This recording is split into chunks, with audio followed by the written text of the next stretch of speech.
솔직한 답은 솔직한 질문에서부터 시작된다는 말이 있습니다. 솔직하게 한번 우리 생각해 볼까요? 한번 대답해 봤으면 좋을 것 같습니다. 예, 저와 여러분은 하나님의 것입니까? 세상의 것입니까? 네, 좋게 말할 때 다시 한번 대답해 주세요. 저와 여러분은 세상의 것입니까? 하나님의 것입니까? 예, 맞습니다. 많은 사람들에게 이렇게 질문하면 최소한 우리 그리스도인들은 구원받은 사람이라면 전부 다 내가 하나님의 것입니다 라고 그렇게 말씀하실 것입니다. 예, 저도 그렇게 대답하고 싶고요.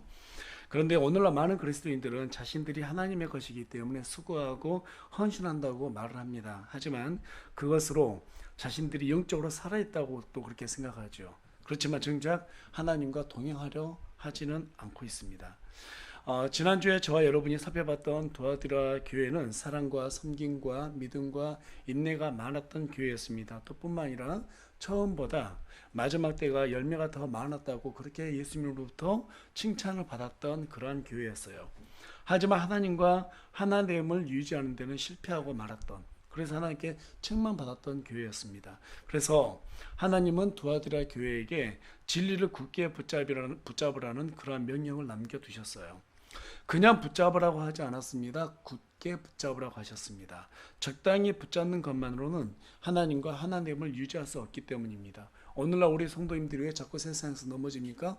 우리 하나님은 진리를 굳게 붙잡으라고 그랬는데 적당히 붙잡기 때문이라고 저는 생각합니다. 우리는 진리를 아는 것만으로 진리를 붙잡는 모양새를 얼마든지 취할 수 있습니다. 사람들에게 나는 그래서 믿는 사람이라고, 나는 살아있는 증거라고 그렇게 얼마든지 말할 수 있을 것입니다. 하지만 굳게 붙잡는 것은 순종이 동반되지 않으면 취할 수 없는 모양새입니다. 로마서 6장 16절에 가서 보면 우리가 누구에게 순종하느냐에 따라서 순종하는 그 대상의 종이 된다라고 성경 우리에게 말해주고 있습니다. 우리는 넉넉고 가만히 있으면 나뭇잎이 물에 떠내려가듯이 죄가 있는 곳으로 자연스럽게 흘러갈 수밖에 없는 그러한 연약한 존재입니다. 입으로는 정욕을 미워한다고 말하면서도 거기에 항복하면 이미 그 사람은 정욕의 종이 되어 있는 것입니다.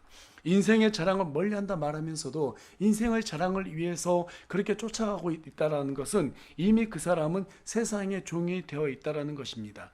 여러분, 진짜 죄의 형벌이 무엇일까요? 진짜 죄의 형벌, 다른 게 아닙니다. 죄에 익숙해져 있다는 것입니다. 그 대표적인 교회가 바로 오늘 우리가 살펴보게 될 사대교회입니다. 사대교회는 나름 명성이 있는 교회였어요. 하지만 성경은 뭐라고 말합니까? 이미 죽어있는 교회라고 그렇게 기록하고 있는 것을 볼 수 있게 됩니다. 반대로 우리가 앞서 살펴봤던 서머나 교회 같은 경우에는 가난하지만 우리 예수님께서 보시기에는 실상은 부유하다라고 말하고 있습니다. 다시 말해서 하나님이 보시는 것과 우리 인간이 보는 것은 많은 차이가 있다는 거죠. 오늘날 사도교회처럼 이름 있는 교회는 많습니다. 하지만 하나님 보시기에 죽어있는 교회도 적지 않을 것입니다. 물질적으로 풍요로운 교회는 많습니다. 하지만 영적으로 풍요로운 교회는 아주 적다고 생각합니다. 여러분, 하나님 앞에서 특별한 사람은, 특별한 교회는 성경 지식이 많은 사람과 많은 교회가 아닙니다.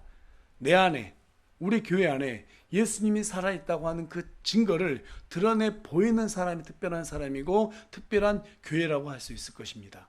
맞습니까? 네. 고기만 끄덕이시는 것 같은데요. 또 뭐라 할지 몰라서. 네.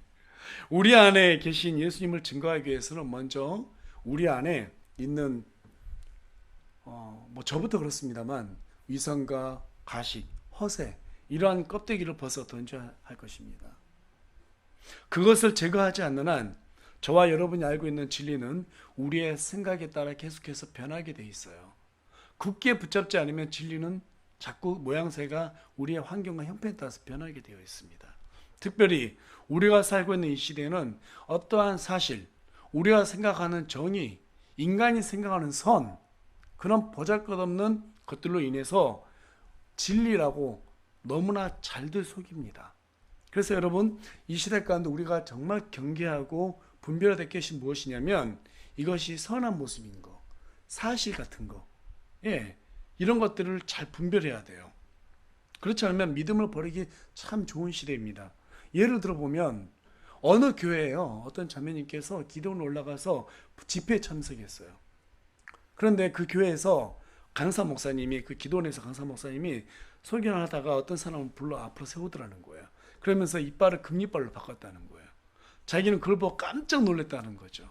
그러면서 담임 목사님한테 와가지고 목사님 세상에 어떤 기도원 갔는데 거기에서 강사 목사님이 이빨을 갖다 금이빨로 바꿨어요. 그랬더니 목사님이 그냥 별로 그렇게 반응을 안 하더라는 거예요. 아, 그러셨어요? 그랬더니만은 아니 목사님 진짜라니까요. 정말 믿으세요. 진짜예요.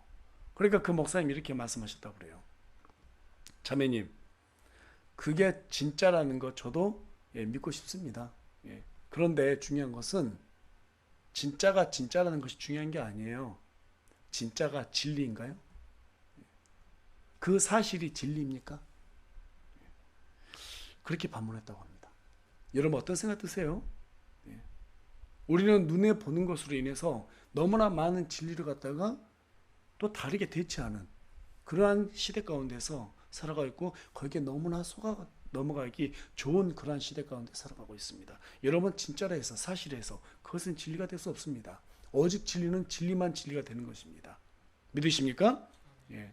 저와 여러분이 진짜라고 생각하는 것이 사실은 우리에게 껍데기가 될 수 있다는 말입니다. 사람들에게 우리 교회, 우리 목사를 예수님보다 더 자랑하는 사람이 이 시대 가운데 얼마나 많은지 모릅니다. 그것으로 자신들을 드러내려고 해요. 그것으로 자신들의 자부심을 삼으려고 하는 사람들이 실상은 아주 많다는 것이죠. 하지만 여러분, 교회와 목사는 복음을 위한 하나님의 도구일 뿐이지 그 이상도 이하도 아닙니다. 오직 흥왕하실 분은 우리 주 예수 그리스도 한 분뿐이십니다. 예수님보다 무언가를 더 높이는 것이 있다면 그것이 바로 껍데기입니다.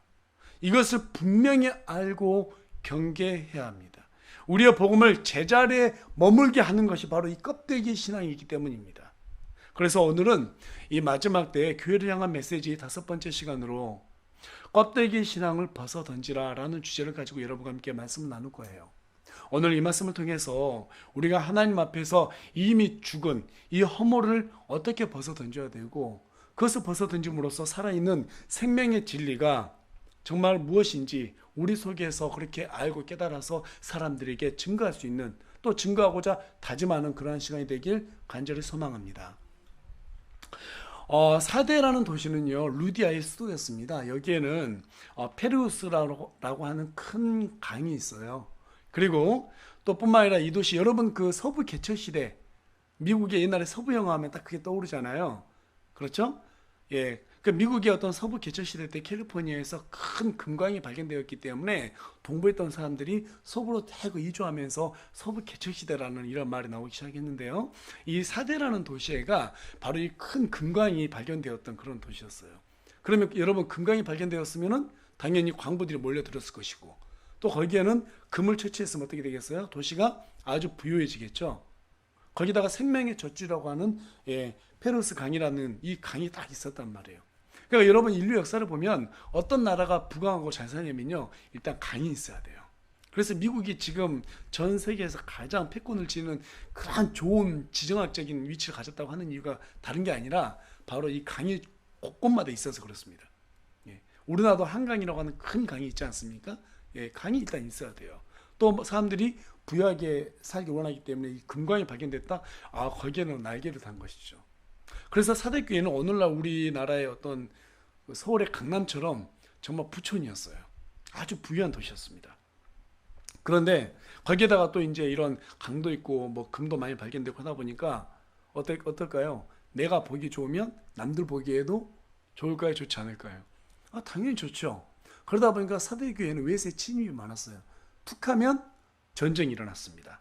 그야말로 정말 풍요로운데 그 안에는 뭐가 있어요? 빈곤이 있는 거죠. 전쟁은 터져요. 사람 죽어나가요. 그런데 포기는 못해요. 왜? 강이 있고 부유했기 때문에. 그래서 이 사대교회 사람들은 이 풍요성의 빈곤, 이 공허함을 채우기 위해서 수많은 종교에 의지했습니다. 그 틈 사이로 그리스도의 복음도 이 사대 지역에 들어가게 되죠. 처음으로 이 사대교회에 사람들을 회개시키고 교회를 넣은 사람이 아마 사도 요한이다. 이제 그렇게 알려져 있는데요. 그러면서도 가장 먼저 예수 그리스도의 복음을 배도한 교회가 이 사대교회라고 합니다. 제법 많은 사람들이 사대교회로 모여들기 시작했습니다. 나름의 이 사대교회는 이름도 명성도 그 도시에서 알려지기 시작했습니다. 그런데 우리가 1절을 보게 되니까 예수님이 사대교회에 대해서 어떤 모습으로 나타나시고 또 어떤 모습, 뭐라고 이 사대교회에 대해서 평가하게 되는지 알 수 있게 되는데, 우리 다 같이 1절 말씀 읽어보도록 하겠습니다. 계시록 3장 1절 읽겠습니다. 시작. 사대에 있는 교회 천사에게 쓰라. 하나님의 7영과 7별을 가진 이가 이것들을 말하노라. 내가 내 행위를 아노니 내가 살아있다는 이름은 가지고 있으나 죽었도다. 성경에서 여러분 7이라고 하는 이 숫자는 완전 숫자입니다. 그래서 여기에서 7별은 교회의 천사를 얘기합니다. 오늘날 교회 목사들을 얘기하는 것이고요. 그러니까 말씀을 대언하는 사람들을 얘기하는 것입니다. 또 7영이라고 하는 것은 나름 성경학자들의 해석이 분분하긴 하지만 그걸 제가 다 설명할 시간은 없으니까요. 7영이라고 하는 것은 그냥 하나님의 완전한 속성 이렇게 생각하시면 될 것 같아요. 우리 하나님의 성령님의 그 완전하심, 이것을 이렇게 비유했다라고 생각하는 게 가장 옳을 것 같습니다. 예수님께서 지금 보니까 7별과 7영으로 방문하신 까닭이 있어요. 그게 왜 그럴까요? 지금 사도교회가 보니까 영적으로 이미 죽은 교회라고 그랬죠. 그러니까 이 죽어버린 이 목회자와 설교자와 죽어버린 이 교회, 여기를 되살릴 수 있는 유일한 방법은 무엇일까요? 우리 하나님의 완전한 영을 붙드는 거 아니면 안 된다라는 거죠. 그것을 일단 암시해 주기 위해서 1절에다가 그렇게 예수님께서 방문하신 모습으로 이렇게 나타나신 거예요. 7영과 7별로 나타나신 거예요. 자, 그렇다면 왜 사대 교회가 죽게 되었을까요? 왜 죽게 되었을까요? 여러분, 어떤 살인사건을 우리가 잘 규명하려면 왜 어떤 이 사건이 왜 일어났는지 잘 알아야 되겠죠. 그것을 반드시 해결해야 돼요. 그것을 해결해야지만이 나중에 또 그런 일을 안 당한단 말이죠. 교회도 마찬가지입니다. 왜 사도교회가 하나님 앞에서 영적으로 죽었다라고 하는 이러한 평가를 받게 되었는가를 우리가 알아야지만이, 우리도 어떻습니까? 우리 세우물침례교회도 하나님 앞에 나중에 딱 갔는데 야, 너네 죽었다 이런 말 안 듣는다는 거예요. 네. 그래서 우리가 오늘 이 사도교회가 왜 죽게 되었는가, 또 어떻게 해야지 여기서부터 우리가 벗어나고 정말 하나님 앞에 살아있다고 하는 증거를 얻을 수 있겠는가, 이제 이것을 우리가 하나의 오늘 설교의 어떤 목적성을, 방향성을 두고 들을 수 있어야 된다고 생각하는데요. 여러분, 사대교회는 다른 게 아닙니다. 사실은 망하게 된 이유는 어렵지 않아요. 단순해요. 사람 보기에 좋은 교회를 세웠기 때문이에요. 물론 그 덕분에 사람들이 모였습니다. 건물도 아름답게 세워졌어요. 나름 재정도 많아졌어요. 하지만 하나님의 눈에 이 사도교회를 뭐라고 평가했습니까? 이미 죽은 교회다. 다시 말해서 이미 사망 진단을 받은 거예요. 사망 진단을 받은 거예요. 그럼에도 불구하고 예수님은 이 교회에 서신을 보냈어요. 왜 보냈을까요? 여러분, 예수님의 마음을 한번 가만히 생각해 보세요. 사도교회가 이미 죽었다고 사망 진단 내렸는데 예수님께서 왜 이 교회에 서신을 보냈을까요? 요한을 통해서 왜 이 서신을 보냈을까? 한번 생각해 보세요. 그곳에는 여러분, 아직 자기의 옷을 더럽히지 않는 몇 사람이 교회 안에 남아있다고 지금 보니까 4절에 기록되어 있습니다. 그렇죠? 4절 보세요. 사대에도 자기 옷을 더럽히지 아니한 몇 이름이 내게 있어, 이렇게 얘기하고 있습니다. 자, 이게 이제 하나의 실마리인 것 같아요. 여기에서 우리는 예수님이 어떤 마음, 상한 갈 때도 꺾지 않으시고 꺼져가는 등불도 끄길 원치 않으시는 그러한 우리 예수님의 그 간절함, 그 긍휼하심이 여기에 묻어 들어가 있다고 저는 생각합니다. 예수님은 자신이 주목한 그 몇 사람을 통해서 이 사대교회를 다시 되살리고 싶었던 거예요. 마지막 기회를 주고 싶었던 거예요. 그래서 서신을 보냈다라고 저는 생각해요. 마치 16세기 때 마틴 루터를 통해서 종교 개혁을 하셨던 것처럼 사대교회에도 이러한 개혁이 필요했고 그 몇 사람을 통해서 다시 되살리고 싶었던 것입니다. 하지만 사대교회는 오늘날 중세 카톨릭과 전혀 다르지 않은 모습이었던 것 같아요. 외적으로는 붕했습니다. 하지만 껍데기만 화려할 뿐 그 속은 썩어 문드러져 있었습니다. 경건의 모양은 있지만 경건의 능력은 상실한, 이미 상실한 그러한 교회였습니다. 그 적절한 표현이 무엇일까요? 우리 다 같이 마태복음 한번 찾아볼까요? 마태복음 23장 27절 한번 가보겠습니다. 자, 마태복음 23장 27절 말씀으로 다 같이 한 목소리 읽어보겠습니다. 시작. 서기관들과 바리새인들 위선자들아, 너희에게 화가 있을지어다. 너희는 마치 회칠한 돌무덤 같도다. 그것은 겉으로는 참으로 아름다운 보이나 속에는 죽은 사람의 뼈와 모든 부정한 것으로 가득하도다. 여러분 여기 보세요. 회칠한 돌무덤은 겉으로만 의로울 뿐이지 속은 썩은 시체처럼 시체가 있어요. 그리고 그 안에 어떻습니까? 구더기가 우글거리고 썩은 물이 나고 악취가 진동하는 그러한 모습이 바로 이 위선자들의 모습이었다라는 거죠. 껍데기로만 자신들의 어떤 신앙을 갖다가 드러내고 어떻습니까? 사람들에게 보이기 위한 그러한 사람들의 모습이 우리 하나님의 눈에 보니까, 예수님의 눈에 보니까 그러한 모습이었다는 거예요. 예수님은 우리의 모든 머리털도 세시고 계시고 우리의 생각까지도 전부 다 알고 계신 분이십니다.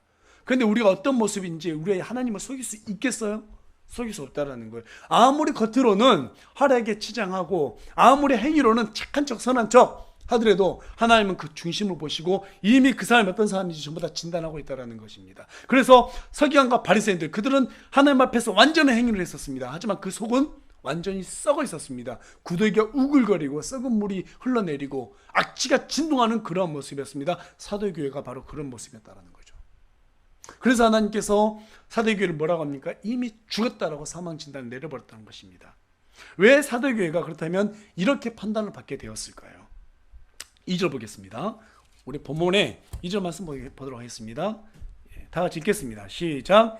깨어서 남아있으나 죽으려는 것들을 강하게 하라. 내가 하나님 앞에서 내 행위가 완전함을 찾아내지 못하였나니. 지금 보니까 하나님 뭐라고 말씀하세요? 내 행위가 완전함을 찾아내지 못했다고 말하고 있습니다. 지금 여기에서 내 믿음을 보셨다고 말하고 있어요? 내 행위를 보셨다고 말씀하고 있어요? 여러분 믿음을 보셨다고 말하지 않고 있습니다. 우리는 얼마든지 겉으로 믿음 있는 척 할 수 있다니까요. 구원 받았잖아요. 예수님 믿으면 이래 저래. 그냥 교회 와서 조금 봉사하면서 믿는 사람들끼리 나 이렇게 믿음 있어, 그런 척 할 수 있단 말이에요. 그런데 하나님께서 진짜 원하는 행위는 따로 있다라는 거죠. 우리가 직장생활 속에서, 세상 속에서 우리의 행위가 어떠냐, 나 혼자 있을 때 어떤 행위를 하느냐, 이게 하나님께서 진짜 보시는 행위예요. 교회에서 뭐 착한 척 선한 척 한데서 하나님께서 그걸 보고 그 사람에게 모든 걸 다, 사람들은 평가할 수 있겠지만 하나님은 속일 수 없다라는 거죠. 오늘날 얼마나 많은 사람들이 교회 와서 일하면서 헌신 봉사하면서 자신들의 행위를 드러내려고 하고 그것으로 인정받으려고 합니까? 얼마나 많아요. 근데 그거 절대 못 속입니다. 나중에 일상으로 돌아가 보면 그 사람 모습은 낱낱이 다 드러나거든요. 하나님이 이미 그 속을 다 보고 있습니다. 아무리 우리가 교회를 수십 년 다니고 집사가 되고 장로가 되고 목사가 된다 할지라도 그 사람에게서 합당한 열매가 나오지 않으면 하나님은 그 사람과 그 교회를 어떻다? 죽은 교회, 죽은 사람으로 치부한다라는 것입니다. 그리고 그런 위선의 껍데기를 가진 자들을 어떻게 한다? 저주한다고 분명히 말씀하고 계세요. 지금 이런 사두개인과 바리새인들 봐보세요. 예수님께서 화가 있을지어다, 이 지옥에 떨어질 자다, 이 말이에요. 지금 화가 있다라는 것은 그야말로 저주 중에서 가장 무서운 저주입니다. 그와 관련된 내용이 마가복음 11장에 기록되어 있는데요. 우리 다시 한번 성경을 찾아가 보겠습니다. 마가복음 11장입니다. 자, 마가복음 11장에 13절부터 21절까지 말씀인데 좀 길어요. 좀 길지만 우리 한번 다 같이 읽어보겠습니다. 11장 13절부터 21절까지 말씀인데요. 제가 한 절 읽고 여러분들 한 절 읽고 마지막 절 다 같이 읽을게요. 제가 먼저 읽겠습니다. 멀리서 잎사귀 달린 무화과 나무를 보시고 혹시 그 나무에서 무엇을 찾을 수 있을까요? 가셨으나 그것에 이르러 보시니 잎사귀 위에는 아무것도 없더라. 이는 아직 무화과의 때가 아니었기 때문이더라.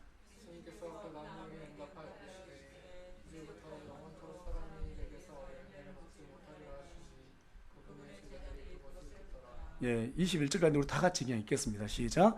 그들이 예루살렘에 이르니라 예수님께서 성전에 들어가사 성전 안에서 사고 파는 자들을 내쫓으시고 돈 바꾸는 자들의 탁자와 비둘기 파는 자들의 의자를 뒤집어 엎기 시작하시며 아무도 성전을 통해 기구로 나르는 것을 허락하지 아니하시고 그들에게 말씀하시며 가르치시되 기록된 바 내 집은 모든 민족들에게 기도하는 집이라 불리리라 하지 아니하였느냐. 그러나 너희가 그것을 강도의 소굴로 만들었도다 하시매 서기관들과 수제사장들이 그 말을 듣고 어떻게 자기들이 그분을 죽일까 꾀하니 이는 모든 사람들이 그분의 교리에 깜짝 놀랐으므로 그들이 그분을 두려워했기 때문이더라. 저녁이 되매 그분께서 도시에서 나가시더라.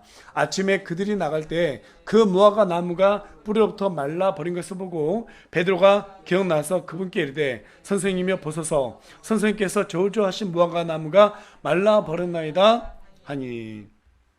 자, 여러분 지금 조금 전에 우리가 읽었던 마가복음 11장 13절부터 21절 말씀을 시간 순으로 한번 자세히 다시 한번 봐보세요. 자, 먼저 돌무화과 나무를 갖다 예수님께서 발견했어요. 그런데 거기에 열매가 있었어요, 없었어요? 없었어요. 그래서 예수님께서 그 돌무화과 나무를 어떻게 했어요? 저주해 버리셨어요. 자, 그 다음에 어디로 이동하세요? 성전으로 이동하죠. 유대인들이 모였던 성전. 그 성전은 어떤 곳이에요? 원래는 기도하는 곳이에요. 그런데 그 성전에 들어가는 장면으로 카메라가 딱 이동되는데 거기에는 어떤 사람들이 있었어요? 장사하는 사람들이 성전을 완전히 장사터로 만들어 놓고 강도의 소굴로 만들어 놓고 있었단 말이에요. 그래서 우리 예수님께서 노끈으로 채찍을 만들어 가지고 막 뒤 엎고 상도 엎고 한번 상상해 보세요. 엄청나게 진노하신 거예요. 뭐 목사가 교회에서 막 갖다 엎고 막 그랬으면은 야, 저 사람 큰일 날 사람이 이렇게 했을지 모르겠는데 예수님께서요 진노하시니까 상 다 엎어버리고 동물 다 쫓겨내고 완전 진노하셨습니다. 그런 장면을 지금 성경 우리에게 보여주고 있어요. 그러고 난 다음에 그 다음날 예수님께서 또 제자들과 함께 길을 가고 있는데 저주하셨던 그 돌무화과 나무를 발견했어요. 그렇죠? 근데 거기 베드로가 뭐라고 말해요? 예수님, 이 나무가 뿌리부터 다 말라서 죽어버렸습니다. 자, 이걸 한번 잘 정리해 볼까요? 지금 이 사건은 무엇을 의미하고 있냐면 부패한 교회는 열매 없는 무화과 나무와 같아서 그런 열매가 없는 교회 같은 경우에는 하나님께서 저주하신다는 거예요. 자, 오늘날 교회는 너무나 많습니다. 제가 대학생 때 시골 내려가서 아르바이트를 했어요. 저희 시골이 교회가 많거든요. 그런데 무슨 아르바이트를 했냐면 교회 이제 군청에 가서 일을 하는데 저한테 뭘 아르바이트 시켰냐면 교회 수가 많은지 다방수가 많은지를 이렇게 수를 세어보래요. 그래서 이제 그 시골에서 다방이 몇 개인지 다 직접 다녀봤어요. 체크했습니다. 한 달 내내 같이 이렇게 계셨던 주인님하고 같이 다녔는데 가서 세어보니까요 교회가 그렇게 많은지 처음 알았어요. 다방수보다 교회가 더 많더라고요. 야, 교회가 진짜 많구나. 지금도 교회 얼마나 많아요? 여러분 밤에 그 아파트 높은 곳에 올라가서 밤에 딱 보면은 십자가 표시 엄청 많죠? 한 블록 건너서도 많아요. 우리 교회 주변에서도 지금 교회가 몇 개인데요. 많습니다. 그런데 그 교회들 중에서 과연 하나님 보시기에 합당한 교회가 몇 개나 있을까? 이걸 좀 생각해 보게 됩니다. 바른 믿음을 가진 교회만이 열매를 맺을 수가 있습니다. 바른 믿음을 가진 교회는 반드시 행의 열매가 맺히게 되어 있어요. 그런 교회를 하나님은 살아있다라고 말씀하십니다. 여러분, 교회가 살아야 가정도 삽니다. 그렇죠? 교회가 살아야 가정이 살기 때문에 그래야 또 나라가 사는 거예요. 결국 우리 기독교가 잘못되면 가정이 죽어요. 기독교가 잘못되면 나라가 죽습니다. 그렇다 여러분, 교회가 살기 위해서는 어떻게 해야 될까요? 마태복음 6장 33절에 가서 보면 너희는 첫째로 하나님의 왕국과 그분의 의를 구하라고 우리에게 명령하셨습니다. 이 단순한 명령, 이 명령 하나만 머릿속에 각인하고 있으면 교회는 산다고 생각합니다. 그러면 교회가 정말 이 말씀에 따라서 행하면은요, 죽으려 해도 죽을 수가 없어요. 반드시 열매를 맺히게 되어 있습니다. 사람이 듣기 좋은 설교, 사람 눈에 보기 좋은 비전 따위는 열매를 맺히는데 아무런 도움이 되지 않습니다. 설령 그것으로 하나님의 왕국을 확정하는데 어느 정도 일조했다 하더라도 하나님은, 우리 예수님은 그것으로 기뻐하지 않습니다. 그래서 이제 예수님은 사대교회에게 권면을 하죠. 우리 다 같이 3절 말씀 읽어보겠습니다. 3절 말씀 다 같이 읽어보겠습니다. 시작. 그러므로 내가 어떻게 받았고 들었는지 기억하고 굳게 붙잡아 회개하라. 그런즉 만일 내가 깨어있지 아니하면 내가 도둑같이 내게 이르르니 내가 어느 시각이 내게 이를지 내가 알지 못하리라. 자, 보니까 그러므로 내가 어떻게 받았고 들었는지, 이건 무슨 말일까요? 우리 주 예수 그리스도의 진리를 어떻게 받았고 어떻게 들었는지 기억해라. 그것을 붙잡고, 말씀을 붙잡고 너희들이 회개하라는 거예요. 지금은 돌아가셨지만 그 사랑의 교회를 담임했던 오카노 목사님께서 했던 설교를 제가 한번 보게 되었습니다. 그 목사님께서 뭐라고 말씀하시냐면, 이미 한국 교회는 더 이상 스스로 자정할 능력을 잃어버렸습니다. 회개할 능력도 잃어버렸습니다. 야, 그 말씀을 듣는데, 그 사람의 눈으로 보기에도, 영적으로 깨어있는 이 목사님 눈으로 보기에도 우리 한국 교회가 이미 사대교회처럼 사망 진단을 받았구나. 사망 진단을 받았구나. 여러분, 우리 한국 교회는 너무 부패했습니다. 그래서 그 목사님 말씀처럼 정말 회개할 능력조차 잊어먹었습니다. 회생이 불가능한 사대교회가 같습니다. 그럼에도 불구하고 예수님은 사대교회에게 다시 말씀을 붙잡으려 했습니다. 이 말씀이 우리 한국 교회가 들어야 될 말이라고 저는 확신합니다. 꼭 우리 한국 교회만 해당될까요? 아니요. 저와 여러분에게도 해당되는 말입니다. 이렇게 말씀하신 것은 앞서 말씀드린 바와 같이 한 번 더 기회 주길 원하는 우리 주 예수님의 국률하심입니다. 지금 이 시대 가운데 우리 한국 교회와 성도들에게 가장 필요한 것은 헌금하는 것도 아닙니다. 가장 필요한 것은 봉사와 헌신, 희생하는 것도 아닙니다. 말씀을 듣고 회개하는 것입니다. 말씀을 굳게 붙잡고 회개하는 것입니다. 말씀은 우리의 죄를 비춰주는, 낱낱이 비춰주는 걸과 같기 때문에 히브리서 4장 12절은 하나님의 말씀이 살아있고 권능이 있다고 말하고 있습니다. 그뿐만 아니라 예리한 검으로 비유하고 있어요. 그래서 이 예리한 검이 우리에게 들어올 때 우리의 생각과 의도를 찔러서 쪼개고, 어떻습니까? 우리가 어떤 모습으로 서 있는지 낱낱이 드러낸다고 그렇게 성경은 우리에게 말하고 있어요. 그래서 우리가 성경 말씀을 보면 우리 자신을 속일래야 속일 수가 없다라는 거예요. 왜 오늘날 교회들이 무너집니까? 이 예리한 말씀으로 성도들에게 복음을 전파하지 않았기 때문에 무너진 거예요. 모든 설교를 한번 봐보세요. 책 이만큼 쌓아놓고 내가 이 책 봤다 자랑합니다. 강단에서. 그게 우리에게 무슨 소용이 있습니까? 여러분, 기독교는 착한 사람 만드는 게 목적이 있지 않습니다. 기독교는 복음으로 사람을 변화시키는 데 목적이 있어요. 세상의 철학, 세상의 어떤 윤리, 도덕, 그것으로 그리스도인들 선한 사람으로 만드는 게 목적이 있지 않다라는 거죠. 결코 그것이 진리일 수가 없어요. 그것은 진리에 가깝게 할 수는 있지만 결코 진리로 들어갈 수 있게끔 해줄 수는 있지 않습니다.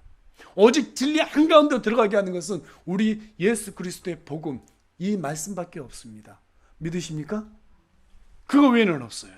그래서 여러분, 사도행전 2장 37절에 가서 보니까 베드로가 설교를 합니다.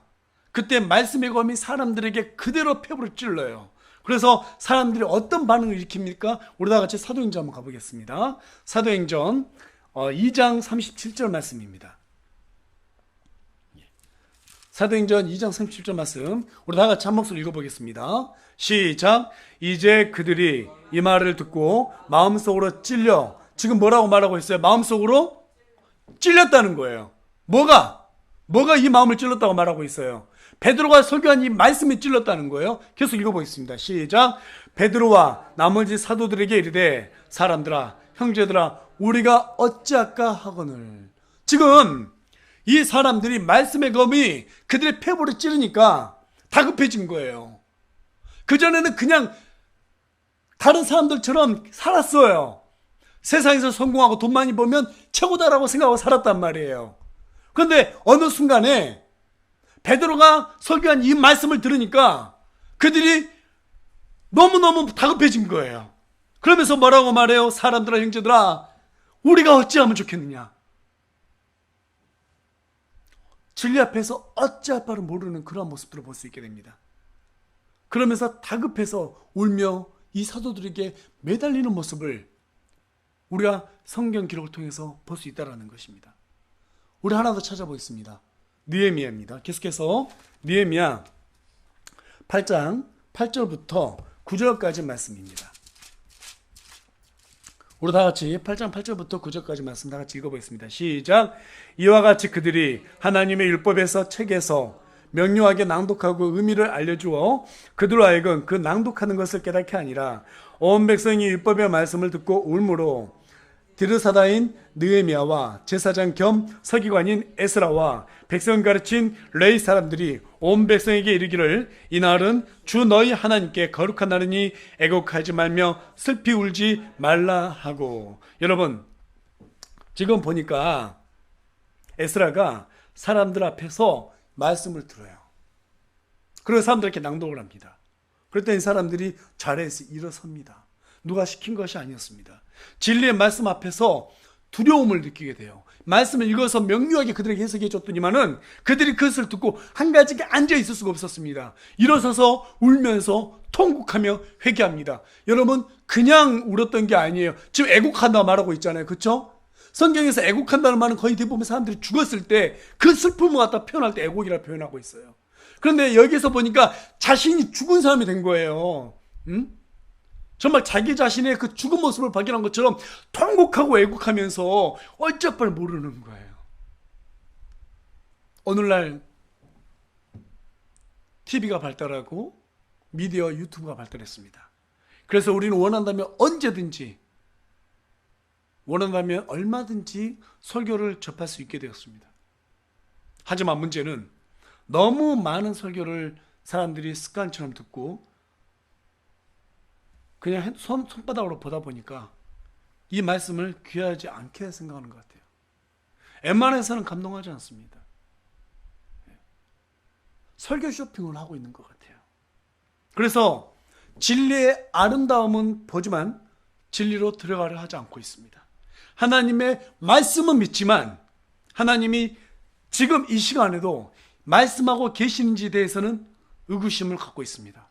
그래서 여러분, 많은 사람들이 어떤 생각을 합니까? 정말 나에게도 그런 말씀이 적용이 될까? 이 말씀이 정말 나에게도 적용이 되어서 구약에 있었던 사람들처럼 정말 그런 일들이 나에게도 일어날까? 그건 과거 일이야. 이 시간에는 그런 일이 안 일어날 거야. 그래서 어떤 생각을 하게 되나요? 말씀은 특별한 사람에게만 그 능력을 발휘하는 거라고 그런 착각을 한단 말이에요. 여러분, 특별한 사람에게 말씀의 능력이 발휘되는 것이 아닙니다. 말씀을 붙드는 자가 특별해지는 것입니다. 믿으십니까? 모세가 특별해서 홍해를 가는 것이 아니었습니다. 그가 말씀을 붙들었기 때문에 특별한 일이 생긴 것입니다. 여호수아가 특별해서 해와 달을 멈추게 한 것이 아닙니다. 그가 말씀을 붙들었고 순종했기 때문에 그러한 특별한 일이 그에게 생긴 것입니다. 특별한 일은 하나님이 하시는 것입니다. 진리를 구경하고 그 아름다움 속으로 들어가지 않는 사람에게는 결코 생길 수 없는 일입니다. 여러분, 진리는 구경하라고 있는 것이 아니에요. 그 아름다움을 보고 야 그렇구나 알아고 있는 것이 아닙니다. 그 안으로 들어가라고 있는 거예요. 한때 저와 여러분이 세상의 아름다움, 그 아름다움을 봤기 때문에 그 속으로 들어갔듯이 진리도 그 속으로 들어오라고 구약에서 많은 대언자들을 통해서 그 엄청난 기적들을 하나님께서 우리에게 보여주셨던 거예요. 사람들은 그 기적만 봐요. 아니요. 그걸 보면 안 돼요. 그 기적 이전에 모세가 순종했던 그 모습을 봐야 돼요. 여호수아가 순종했던 그 모습을 봐야 됩니다. 다윗이 순종했던 그 모습을 봐야 돼요. 아브라함이 순종했던 그 모습을 봐야 됩니다. 사도 바울이 어떻게 그렇게 특별해졌습니까? 말씀에 순종했기 때문입니다. 믿으시기 바랍니다. 그 아름다움을 그렇다면 체험하려면 어떻게 해야 될까요? 요한복음 17장 21절에 가서 보니까 아버지요, 아버지께서 내 안에, 내가 아버지 안에 있는 것 같이 그들도 우리 안에서 하나가 되게 하사 아버지께서 나를 보내시는 것을 세상이 믿게 하옵소서. 여러분, 저와 여러분이 정말 진리를 체험하고 싶으세요? 그 진리의 아름다움 속으로 들어가고 싶으세요? 하나님과 하나가 돼야 돼요. 하나님과 하나로 연합이 돼야 돼요. 사대교회가 이걸 놓쳐버린 거예요. 그렇다면 오늘날 왜 우리는, 오늘날 이 많은 교회들이 왜 하나님과 하나로 연합하지 못하고 있을까요? 예수님이 아니라 예수님에 대한 자신들의 교리에 충성하고 있기 때문입니다. 교회가 진리가 아닌 전통, 사람의 생각을 붙들면 그 교회는 사대교회처럼 영적으로 죽게 되어 있습니다. 그래서 제가 책을 보니까 제임스 낙스 목사님의 책을 봤는데 그 목사님께서 이런 말씀 하시더라고요. 교회들이 죽어가고 있는 이유는 전통과 창시자를 붙들기 때문입니다. 감리교를 세운 요한 에슬리나 루터교를 세운 마틴 루터, 심지어는 침례교에서 주장하는 침례자 요한도 머리가 잘려 죽은 지 오래되었고 아직도 부활하지 못했기 때문에 그들은 교회를 살릴 수가 없습니다. 오직 교회를 살릴 수 있는 것은 우리 주 예수 그리스도의 진리밖에 없습니다. 믿으십니까? 여러분, 왜 사람을 자랑하세요? 왜 인간이 만들어 놓은 껍데기 같은 전통 붙듭니까? 그거 전부 다 껍데기, 아무것도 필요 없습니다. 교회를 살릴 수 있는 것은 오직 진리의 말씀밖에 없습니다. 여러분, 말씀이 아닌 사람이나 전통에 순종하는 것은 신앙이 아니라 종교행위라는 것을 아셔야 합니다. 하나님의 종이 아닌 사람의 종으로 사는 것이 바로 이 전통이 매몰된 오늘날 우리 교회의 모습입니다. 말씀대로만 살 때 교회는 다시 살아날 수 있습니다. 믿으십니까? 말씀대로만 살아야 돼요. 여러분, 마리아가 예수님과 함께 가나안 혼인잔치에 들어갔어요. 그랬더니 그 혼인잔치에서 포도즙이 떨어진 거예요. 당시에는 포도즙이 떨어지면 큰 결례였습니다, 순인들에게. 그래서 마리아가 거기 있는 하인들에게 부탁을 해요. 예수님이 무슨 말씀을 하시든지 그 말씀대로 해라. 그리고 예수님께서 물이 든 항아리를 종들에게 옮기라고 말하죠. 그들이 그 말씀을 따랐을 때 그 물이 포도즙으로 바뀌는 역사가 일어납니다. 여러분, 말씀에 따라야 되는 거예요. 오직 말씀밖에 우리가 체험할 수 있는 기적은 없습니다. 이빨이 금리빨로 변하는 거 그거 전혀 중요하지 않습니다. 그거 왜 중요합니까? 우리 이빨이 더 좋지 무슨 금리빨이 더 좋겠어요. 여러분, 그것이 우리를 구원시킬 수가 없습니다. 오직 진리의 말씀 그것만 붙들면 됩니다. 오직 진리만이 저와 여러분의 삶에 기적을 일으킵니다. 이것을 믿고 체험하고 간증을 소유할 수 있어야 됩니다. 어떤 일이 있어도 하나님의 말씀보다 내 생각과 열정을 앞세우면 절대로 껍데기 신앙을 버릴 수가 없습니다. 사도교회처럼 입만 살아서 사람들에게 자랑하고 있는, 자신들의 이름이나 자랑하고 있는 그런 껍데기 신앙으로 전락하고 말 것입니다. 그렇다면 두 번째로 우리가 회개하고 참된 그리스도의 신부로 살기 위해서는 그러면 어떻게 살아야 될 것인가? 그래서 지금 간접적으로 우리 예수님께서 아까 3절을 보니까 뭐라고 말씀하세요? 우리 3절 말씀 다시 한번 볼까요? 그러므로 내가 어떻게 받았고 들었는지 기억하고 굳게 붙잡아 회개하라. 그 다음 구절 읽어보겠습니다. 시작. 그런즉 만일 내가 깨어있지 아니하면 내가 도둑같이 내게 이르리니 내가 어느 시각에 내게 이를지 내가 알지 못하리라. 여러분, 우리 예수님께서는 도둑같이 오신다고 말씀하고 있습니다. 도둑은 밤에 옵니다. 그러니까 밤에 오시는구나 이 말이 아니에요. 아무도 예상하지 못할 때 온다는 거예요. 하지만 우리는 빛의 자녀입니다. 낯의 자녀예요. 그래서 그런 밤에 오는 도둑 전혀 신경 쓸 필요가 없습니다. 예수님을 건널 필요가 없습니다. 불신자들이 겁내야 될 부분입니다. 도둑같이 온다는 것은 불신자들을 향한 말입니다. 성도들에게 있어서 도둑같이 오시는 예수님은 오히려 반가운 손님이죠. 손님이 아니죠. 반가운 우리의 주인이시죠. 그렇기 때문에 우리는 그리스도의 신부라는 사실을 망각하지 말고 언제나 주님의 재림을 사모하고 있어야 됩니다. 그것이 우리의 유일한 소망이 되어 있어야 합니다. 다행스럽게도 4절 가서 보니까 사도교회에는 주님의 재림을 사모하는 자기 옷을 더럽히지 않은 그런 거룩한 몇 사람이 남아 있었어요. 예수님은 그들이 흰 옷을 입고 나와 함께 걷게 될 합당한 자들이라고 표현하고 있습니다. 자, 그런데 이상한 것은 5절에 가서 보니까 이기는 자가 흰 옷을 입을 것이라 말하고 있어요. 자, 그런데 지금 사대교회는 이미 죽은 교회라고 말하고 있는데 거기에 몇 사람이 있다고, 예수님이 주목할 몇 사람이 있다고 말하고 있는데, 이기는 자가 흰옷을 입을 것이다. 근데 그들에게 이미 흰옷을 입은 자들이라고 얘기하고 있죠. 무슨 말입니까? 하나님은 그 몇 사람을 붙잡고 교회를 살려내겠다라는 거예요. 이미 죽어버린 그 교회 살려내겠다라는 거예요. 그래서 우리가 이 시간 가운데 정말 회개하고 우리 한국교회가 하나님 앞에 다시 돌이키면 하나님은 살려낼 수 있다라는 겁니다. 살려낼 수 있다라는 거예요. 하지만 사실 그들은 예수님께서 이 서신을 보내기 전까지만 하더라도 어떻습니까? 사도교회가 타락하는 모습을 그냥 바라만 보고 수수방관했던 그러한 사람이었습니다. 그런데 우리 예수님께서는 이미 그들은 흰옷을 입었다, 이기는 자가 된다라고 말하고 있어요. 그게 무슨 말일까요? 우리 예수님께서 1절에 자신을 뭘로 표현했어요?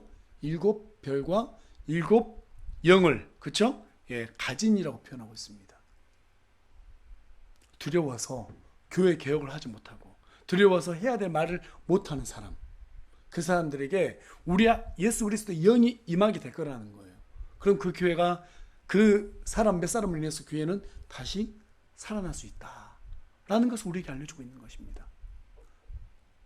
저는 비단 우리 교회가 지금 뭐 작은 교회이긴 합니다만 하나님 앞에서는 살아있는 교회라고 그런 말을 듣기 원하고, 또 우리 교회가 작지만 서머나 교회처럼 어떻습니까? 정말로 세상에 이런 흰옷 입은 자, 세상을 다시 되살릴 수 있는 그러한 교회가 되길 간절히 소망합니다. 또 저와 여러분이 그러한 사람이 될 수 있으라고 생각합니다. 신약 시대에서 교회는 그리스도의 생명입니다. 예수님은 교회를 절대 포기하지 않을 것입니다. 포기할 수도 없습니다. 지옥의 문들이 결코 교회를 이길 수 없다고 말씀하셨기 때문입니다. 이제 결론의 말씀드리겠습니다. 여러분, 교회 주인은 철저하게 사람이 될 수 없습니다. 누가 우리 교회의 주인이세요? 예수 그리스도입니다. 그래서 어디 가서 자꾸 뭐 우리 교회, 우리 목사 이렇게 자랑하는 사람들을 보면 예수님을 자랑하라고 말씀하세요. 사도 바울은 자랑할 것은 우리 예수님밖에 없다고 말씀하셨습니다. 오직 예수님만 자랑해야 돼요. 그분만이 우리의 주인이라는 사실을 한시도 잊어버려서는 안 됩니다. 그것을 잃어버린 순간 교회는 죽음의 길로 향하는 것입니다. 또한 사도교회처럼 죽지 않으려면 오직 말씀을 읽고 연구하고 실행하는 가운데서 성령님의 역사하심을 간구하셔야 됩니다. 에스겔의 마르베의 환상처럼 교회를 되살리는 것은 오직 회개함으로써 성령 충만함을 입는 것입니다. 그래야 이 세상을 이겨나갈 수 있습니다. 이 세상은 이기든지 먹히든지 둘 중에 하나입니다. 애매한 것은 없습니다. 교회는 애매한 자세를 취해서는 안 됩니다. 곧 오실 우리 주 예수 그리스도의 제 이름을 간절히 사모하는 가운데서 흰옷을 입고 정말 이기기 위해서 피가 흘리면서 흐르고, 고통스럽고 어려움을 당하는 가운데서도 버티고 이겨내야 됩니다. 그분의 도우심을 입어야 합니다. 오늘날 우리는 곧 오신다는 말씀에 너무나 사실 둔해져 있습니다. 너무나 사실 둔해져 있어요. 예수님께서 곧 오실 거야. 여러분 어떠세요? 곧 오신다 그러면은 정말 곧 오실 거라면서 막 심장이 뛰십니까? 뛰세요? 예. 근데 왜 웃으세요? 그냥 아멘만 하고 진지하면 제가 속아 넘어갔을 텐데 웃어버리니까 정말 심장이 뛰어야 되는데요. 저부터가 곧 오신다는 말씀이 그래 곧 오실 거 좀 미지근해요. 그래서 이렇게 생각을 해봤어요. 만일입니다. 만일, 잘못하면 이단 소리 들으니까 만일이라고 제가 꼭 지금 붙이고 있습니다. 만일 여러분 1시간 뒤에 우리 예수님께서 재림하신다 라고 한다면 여러분 지금 마음이 어떨까요? 아마 내가 당장 뭘 해야 될까 이런 생각하지 않겠어요? 제가 가만히 생각해 봤어요. 1시간 뒤에 오신다는 말씀을 드리면 나는 어떨까? 저는 1시간 뒤면 30분 동안 회개하고 30분 동안 복음 전해야겠다. 회개할 거 정말 많을 것 같아요. 제가 좀 웃으면서 말씀드리지만 여러분 교회 그리고 우리 성도가 살기 위해서는 정말 이런 마음으로 살아야 될 것 같아요. 날마다 회개하고 날마다 복음을 전해야 돼요. 복음을 전하지 않으면 세상으로부터 먹힘당합니다. 여러분, 복음을 전하는 게 우리의 상급이기도 하지만, 그렇죠? 우리가 살기 위해서 전하는 거예요. 일전에 그 대통령 경호실에서 부장님 한 분이 저희 집에 오셔가지고 우리 가족들이 이렇게 식사 대접을 해준 적이 있어요. 예, 제가 좀 저한테 신세를 진 게 있어가지고. 그러면서 우리 찬송이 어렸을 때였는데, 첫째가 어렸을 때인데, 가서 식사하는 도중에 우리 아이가 물어봤어요. 아저씨 박근혜 대통령 만나봤어요? 예, 그랬더니 내 집무실 바로 옆이라 늘 졸지도 못하고 그렇게 있지. 근데 이제 우리 아이가 물어보는 거예요. 아저씨는 어떤 생각으로 경호하세요? 그때 부장님 하시는 말씀이 뭐라고 말하냐면, 나 살려고 해 그러더라고요. 대통령이 잘못되면 자기도 죽잖아요. 나 살기 위해서 열심히 일해. 여러분, 복음을 전하는 게 그거거든요. 나 살기 위해 전하는 거예요. 여러분, 나 살기 위해 전하는 거예요. 전하지 않으면 먹힙니다. 세상에 복음에 먹혀버려요. 그건 복음은 아니죠. 마귀의 선교사들한테 그들이 말하는 그 미혹에 먹힙니다. 근데 우리가 복음을 전하면 영이 살아요. 그걸 체험해 보셨잖아요. 그렇죠? 체험해 보셨죠? 예. 표 정도는 다 해봤는데 다음에 뭐라고 또 질문할까 무서워서 지금 답을 못 하시고 있는데, 여러분 정말 성경 말씀 읽고요, 가서 복음을 전해보세요. 영이 살아요. 영이 살아요. 그리고 기도해 보세요. 와, 하나님 앞에 기도하는데 30분, 1시간도 금방 지난 거예요. 세상 묵상하고 염려 근심 가지고 있죠. 하나님, 딱 앉아서 한숨만 뻔뻔 쉬다 일어납니다. 저도 다 해봐서 알아요. 그러니까 우리가 살려면 복음을 전해야 돼요. 하나님 앞에 회개해야 돼요. 여러분, 한 주간의 삶을 살아가면서 그렇게 우리가 회개하고 오실 예수 그리스도를 생각하고, 정말 이 교회, 예수님께서 세우신 이 교회를 우리가 정말 살리고, 이 교회를 통해서 정말 세상을 다시 한번 회복시키는 그런 좀 포부를 품었으면 좋겠습니다. 그리고 사람들에게 복음을 전했으면 좋겠어요. 다른 게 포부가 아니에요. 여러분들의 삶터에서 복음을 전하세요. 모르는 사람들에게 복음을 전하세요. 교회 다니는 사람들에게 자유를 주세요. 올바른 교리를 사람들에게 알려주세요. 꼭 교회 데려올 필요 없어요. 우리 교회 안 데려도 돼요. 알려주세요. 처음에는 좀 이상하다 뭐 그런 말 하실 거예요. 지난주에 방문하셨던 분이 되게 초대받아가지고 갔는데 교리를 전해드렸더니만은 이단 아니시죠? 그러시더라고요. 예, 근데 이단 같아요? 아니, 그건 아닌데 우리가 좀 달랐어요. 뭐가 달라요? 몰랐던 거죠.